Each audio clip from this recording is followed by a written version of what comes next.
were not doing anything because we were being fought. Because my question at the time was, what are you hiding? Why do you not want us to inquire into all these monies that have been passed the previous year and all of that? But we eventually found a way through the rules. This year, speaking generally for starters, has been a bittersweet year. There are some good things, but then there are some not so good things and some actually extremely terrible things. You know, many of our people have continuously been abducted. Others are in jail. The Senyoonyi-Narrates, and you know, at least those we know where they are. There are many others who were abducted and we have no idea whatsoever where they are. So we have lost people. It's been a bittersweet year, but thank God we are still alive, and for all that He has enabled us to do so far, we are hoping that 2023 we shall engage an even higher gear at those different levels. So that is as an in video? Yes, but also NUP, which I speak for. We had an election in 2021 which went as it did, as you saw. There's been many spillovers. We have had by-elections in this year 2022 which were extremely hopeless. You know, you go for a by-election, all your agents are arrested the night before and taken away. You saw all these cars which were moving, you know, with concealed number plates, ballot stuffing, and so on and so forth. So all of this was part of the mess, you know, politically speaking. I think Mr. Museveni was saying, let me show you that this ballot here is meaningless. He was somewhere before the Kayunga by-election and he said, whatever NRM wants is what happens. You know, you can dance for the whole night, he said, you know, and all of that. So we have a huge task ahead of us as a country, not just NUP, as a country, because you see the mess that's happening in the NRM. Father is fighting with the son and so on. There is total disarray. Did you say fighting with the son? Oh yeah, what did you not see? What haven't you seen? You know, the son... Is it physical fight? Is it a verbal fight? Is it what kind of fight is it? Fighting is a word to mean friction, you know. There can be physical fighting, but there can be verbal fighting and all of that. So what we see is a real fight happening within the first family, within the NRM. Anyway, those are contradictions. They will have to sort out on their own. But the point I was making is that for those who think that for our country to be messy this way, it only affects those of us in the opposition or NUP for that matter, it's a lie. It's everywhere. There's disarray everywhere. And so all of us as a country, we must think, how do we fix this? Someone was telling me the first son got us out into a trap. We just wanted to test and see what our response would be. So we made a mistake to reply to him. It could be anything. I think that maybe it was a project by Mr. Museveni. Front the son, create a bit of a discussion so that people begin to say, no, this son here is lousy. We would rather at least keep with Mr. Museveni. I think that was the initial idea, that, you know, for me to keep people to myself, let me front this one who is not liked, who is just there, so that people begin to say, no, instead of this one, at least Mr. Museveni. But I think the son took the joke too far and he's thinking, but wait a minute, maybe I can handle.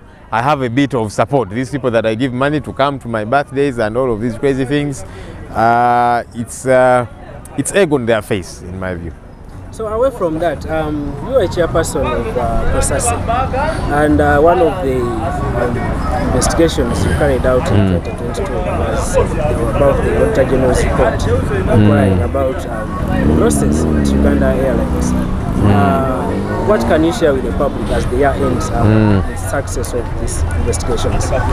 When we started out as a committee, COSASE, because I took over leadership when we joined Parliament, May, but for about 5 months we were not able to do anything. Why? There were people in that house who were fighting us.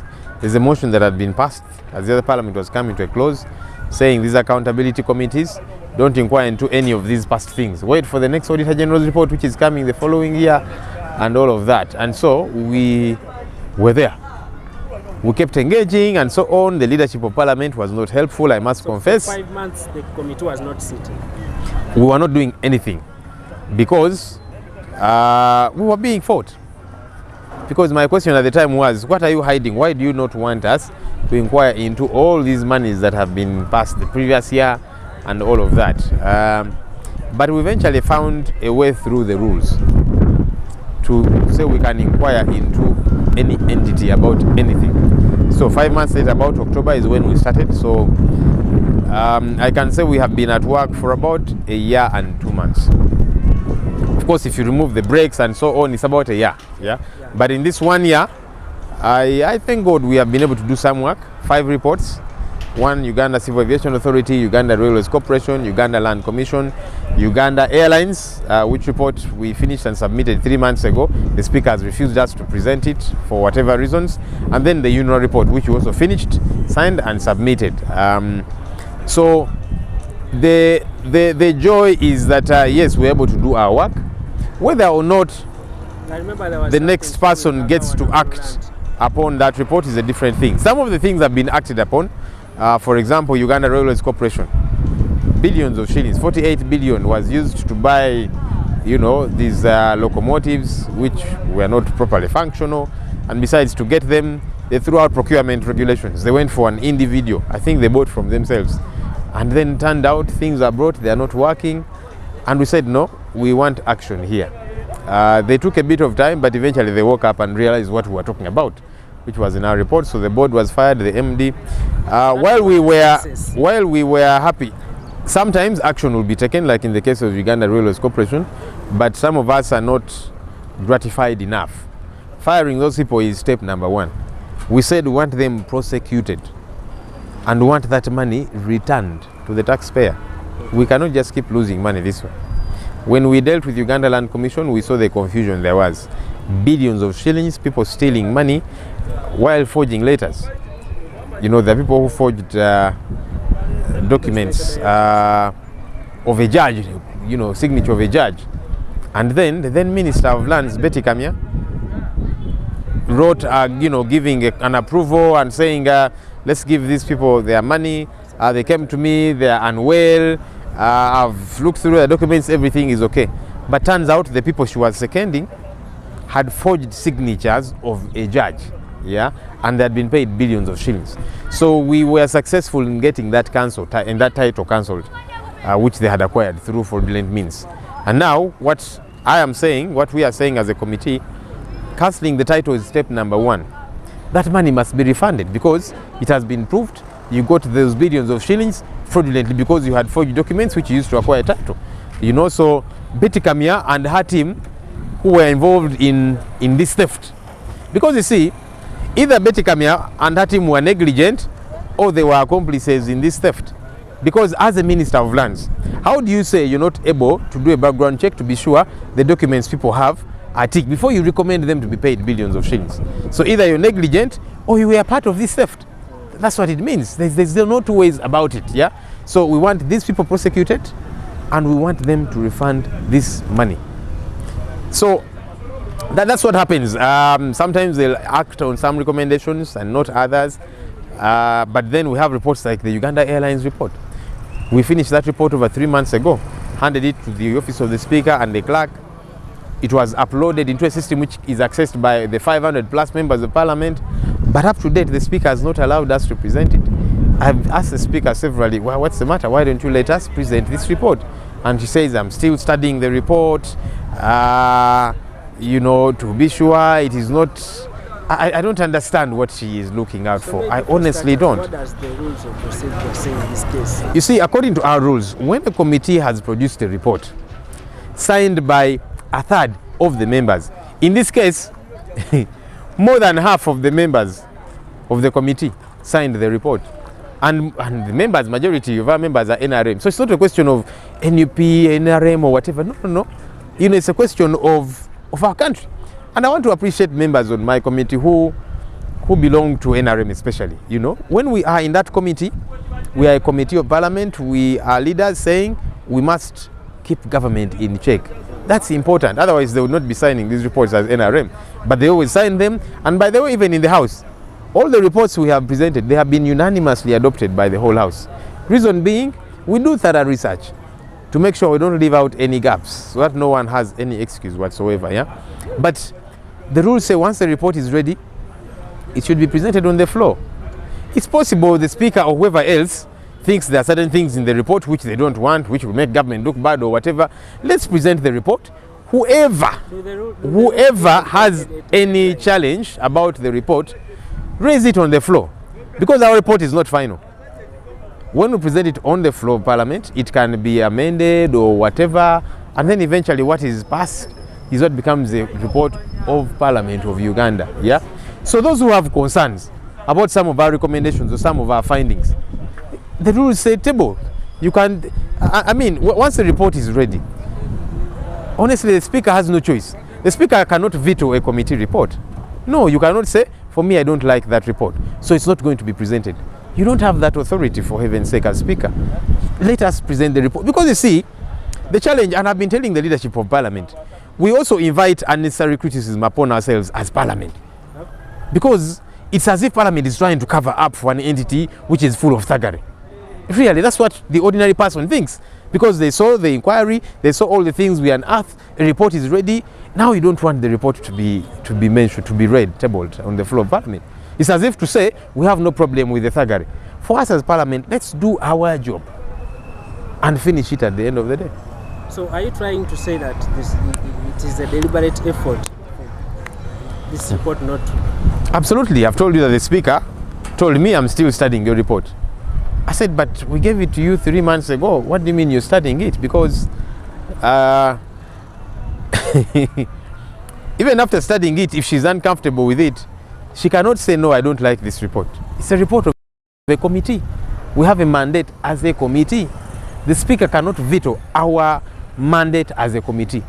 Even if she didn't like the report, whether the people we have mentioned are her relatives, friends, or I don't care what, the Speaker does not have that authority. We are supposed to table that report. Any member who has any issue, you raise it on the floor and say, no, let's adjust this, whatever. If the whole House agrees with you, the amendments are made. But you cannot say, I don't want that report, we shall not read it. Under what law? Recently, I saw Madam Jennifer Bamturachi meeting with the Speaker. Did he in any way have any contribution to the delay of this report? I saw pictures of Jennifer Bamturachi meeting the Speaker of Parliament and the Deputy Speaker of Parliament. Well, everybody has the right to meet whoever they want to meet. Yep. But what concerned me is, as Speaker, you are refusing us to table our report, which was indicting this lady that you're meeting and the entity and so on. So you don't want us to table the report. Meanwhile, you're meeting the person who is being indicted. I don't know what they discussed. I don't. Now we get to imagine so many things, because you see, I thought that the Speaker, her bigger concern should be her committees. You should be more protective of your committees than the entities. But you're not giving audience to your committees, which are doing their work, and you're giving audience to the entities and the individuals who are indicted for thuggery and all manner of malpractice. What communication are you sending? Because you see, pictures speak 1,000 words. You know, you are telling Ssenyonyi and his COSASE, I don't want your report. At least that's what it seems like. Meanwhile, the people who are written about in the report, you're meeting them in your office discussing I don't know what. We need to be careful about the message we send to the public out there. Honorable, there was allegations that you linked the report to the meeting. Was it done in good faith if it was? So one, that the Speaker mentioned that this report had leaked. And I was happy when she said she's instituting a team to investigate. I don't know whether they investigated or not. But also, with all due respect, it didn't make sense when you say you're going to invest. Because you see, I submitted the report, actually not me, the clerk, to my committee administratively. We submitted it to the Speaker's office, to the clerk's office. Once the report is out of my hands, I have no jurisdiction within the Speaker's office. I can't go policing it. But even more importantly, the report was uploaded onto a system which is accessed by the 500 plus members of Parliament. Now, as chairperson of the committee, am I going to go policing each of these members? Don't leak. You see, once a report of such interest is not given chance, it will leak. It's not the first time that reports leak, if at all it leaked, because I wanted to find out what is it that has leaked. Because you see, sometimes somebody will come up with their own thing and then share that all over the place, WhatsApp or whatever, having edited and put whatever they want, you know, which might be different from our report. So I've actually always been looking forward to seeing that which they say leaked. I've not gotten a copy. I was interested in seeing what is this that leaked. They say they leaked. Because I want to be sure. Did somebody sit and type their own things and maybe say, Uganda Airlines is doing okay, everything is fine, signed Ssenyonyi and his team. So I wanted to see what are they saying has leaked. I haven't yet. But most importantly, I cannot police a report which is out of my hands, you know. But also, when a report is not given attention and yet there is so much, you know, concern about that report, inevitably, because 500 plus members have access to the report, are you going to police each one of them not to leak it? We saw the Vinci Coffee report. It leaked. Why? Because they were taking time to give it space on the order paper. But because it was out there, it will leak. For me, the problem is not the leakage. Okay? Okay, if it leaked, if the speaker has capacity to investigate and find out whoever leaked, you know, later investigate and take action according to the rules, you know, as they say. But even that has not happened. But also, you cannot say that a report leaked, that's why we don't want it to be tabled on the floor. Under what rule? Because it is leaking because you're not giving it space. Besides, it could even have been leaked by people in your office, Madam Speaker, because I submitted it to you over 3 months ago. I don't police your office, you know, so I think all of these are excuses. The Vinci report leaked, eventually it had to be tabled. Okay, so our rules say what is tabled is the report of Parliament. So I would think the Speaker should be more concerned about, let's table the report, process it, that becomes the report of Parliament. Whatever is out there, it's not a report of Parliament because it has not gone through the channels. Anything can leak and be out there, but what is taken as official is what goes through the proper channels. So allow the report to go through the proper channels. What's so difficult about that? So Honorable, just 2 questions as I leave you. You went to police and you made a statement about someone threatening your life. How did that end? You see, one thing I've learned over time is that when you fight corruption, corruption fights back. Yeah, the things we dig up, you know, we annoy so many people. So they call and threaten us, others send us miseries, you know, unknown people, social media, your inbox and all of that, and they make all manner of threats, yeah. I dismiss them many times because I know there are people who will make all the noise they want, yeah. But when the threat comes from a senior government official, I said, no, this one, let me teach him a lesson that you don't intimidate me. I'm a leader like you. So Honorable Tom Butime got in touch with me. He said he was related to Bamturaki. You know, why are you harassing my girl? We are going to storm your office, you know, going to mobilize the other Batoro. We are going to come for you. I said, look at this old man. He looked like he had a bit of respect, but he's behaving like any other kwara. How do you call me and tell me all of that? What I think is nonsense, with all due respect, you know. So I notified the police. I shared with them the recording of everything Honorable Butime had said. They transcribed, listened to the recording and wrote down everything. And then they said they are going to summon him to police. They did not. Not that I was surprised, you know, because sometimes our police, you sympathize with them, their hands are tied, you know. An officer who is going to call a minister, a powerful minister, you know. So they did not, but at least he knew that I know what he's trying to do, and maybe that deterred him from whatever games he was trying to play. Should we say the case has died naturally? Ask police. Because you see, I did my civic duty. You know, as a law-abiding citizen, I went and reported to police. I gave them evidence of the recording, which they listened to and transcribed in a statement, and I signed that statement after they transcribed it, you know. So I did my duty. I don't command police. But like I'm saying, I'm not surprised. People call police, my house has been attacked, or there's a fire here, they'll come after 3 hours. But at least you play your part, you know, notify police, and then we'll see what happens. Lastly, how best would the legislative process be attained the next year as a member of Parliament? No, I think that Parliament needs to begin to stand on its 2 feet, and it begins with the leadership. First, detach yourself from the politics. You might be a leader within the NRM, but now you are a Speaker of Parliament, you head an institution. Fight for that institution. Because if you don't fight for that institution, tomorrow you will also need it to fight for you, even as its leader, and it will have no wherewithal. So I think it's important that Parliament does not get to be bulldozed around by the executive, which I see all the time. I sometimes look at the Speaker and I'm like, but Connect yourself, with all due respect, as Speaker of Parliament. Yes, you belong to the NRM, but now this is Parliament, and you can see everyone, including NRM members, are saying this is a critical issue. Let's handle it. You know, if we are raising matters of concern, people are being abducted left, right, and center. It's Parliament. Where do you want people to run to? Where do you want these issues to be raised? At Marwa ports, you know, where there might be no consequence. It is on the floor of Parliament. Allow people to air out their views. Let's hold government accountable. If we don't do that, the executive will keep taking us for granted because they know we don't have teeth to bite. Whatever they want will pass and all of that. I don't think that's the kind of Parliament we want to have. But like I'm saying, it begins with the leadership. I think that our leadership needs to stand on its 2 feet and say, this is Parliament of Uganda. We have a duty that Ugandans expect us to execute. Let's execute that duty.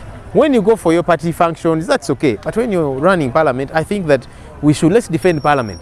Okay? Parliament reports, when we pass them, for example, all the reports we have tabled as COSASE, they have been unanimously adopted by the whole House. But there's no follow-up, you know, to say, no, these must be put into action. And as the legislature, we have the carrot and stick. We pass the budget, for example, we can tell the executive, before we give you more money, you Ministry A, you Entity A, we want to first see action taken on these reports. We have that capacity. I don't know why we don't use it as Parliament. Don't you think it can be watered down if Parliament stands independent, but the other organs are not coordinated or are not at the same page? For example, judiciary. So you might find a blockage somewhere. What you have done here is watered down in the next. Well, at least you play your part. Of course, I hope that all the arms of government can operate independently. That's what the Constitution says. The executive, judiciary, legislature. But many times you see the executive bulldozing and roughshoding over Parliament, the legislature roughshoding over the judiciary. You hear Mr. Museveni and his people, you know, barking at judges. You cannot grant bail and let them do their job. The Constitution allows for independence, yeah? So if we don't do that, our country will continue to sink. And even those who are contributing to that now, they will need, tomorrow they will try to raise an issue and it will be too late, you know. I keep using the example of Kale Kayihura. He's one of those who kept emphasizing the doing away of the 48-hour rule, that we can hold on to suspects, keep you in detention for weeks without taking you to court and that kind of thing. And he said, but the Constitution is clear. Kale, you say you are a lawyer. He fell out with the system, he was detained for way more than 48 hours. And I saw his lawyers pleading in court. You see, our client has been held for over 48 hours. I said, but this Kale Kayihura, he participated in breaking that cardinal rule. Now he needs it to fight for him. It's not available.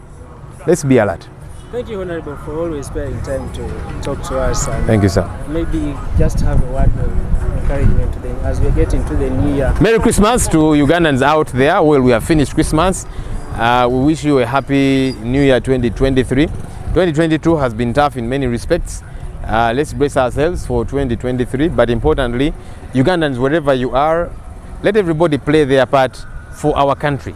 This is not about political parties. Because even in the NRM, there are people who are saying we want better, we want this to change and all of that. So I think we are all duty bound as citizens to fight for a better country. Let's all play our part.